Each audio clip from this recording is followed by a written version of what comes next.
सलीके से हवाओं में जो खुशबू घोल सकते हैं, अभी कुछ लोग बाकी हैं जो उर्दू बोल सकते हैं।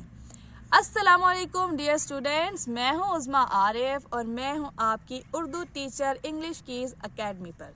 मैं आपको पढ़ाऊंगी उर्दू, आपके साथ डिस्कस करूंगी और बहुत ही इंटरेस्टिंग एंड इजी वे में आपके लिए मैं उर्दू के लेक्चर्स लेकर आऊंगी।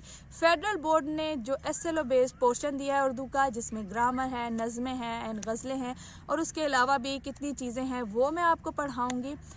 बहुत स्टूडेंट्स कंप्लेन करते हैं, शिकायत करते हैं कि उर्दू बहुत बोरिंग सब्जेक्ट है, उर्दू कौन पढ़ता है, उर्दू हमें क्यों पढ़ाई जाती है। तो जी बिल्कुल भी उर्दू एक बोरिंग सब्जेक्ट नहीं है, ये बहुत इंटरेस्टिंग ज़ुबान है, बहुत प्यारी, बहुत मीठी ज़ुबान है और इसकी ग्रामर जो है वो बहुत ही मज़े की है और बिल्कुल वैसे ही है जिस तरीके से आप इंग्लिश की ग्रामर पढ़ते हैं, बल्कि इंग्लिश से भी ज़्यादा इंटरेस्टिंग है इसकी ग्रामर। तो जी आपको लग रहा होगा कि मैम क्या बातें कर रही हैं।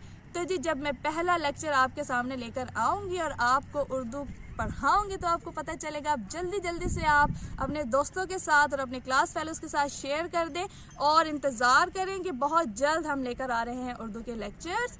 इंग्लिश कीज़ एकेडमी के साथ जुड़े रहिए। मिलते हैं नेक्स्ट लेक्चर में। अल्लाह हाफिज़।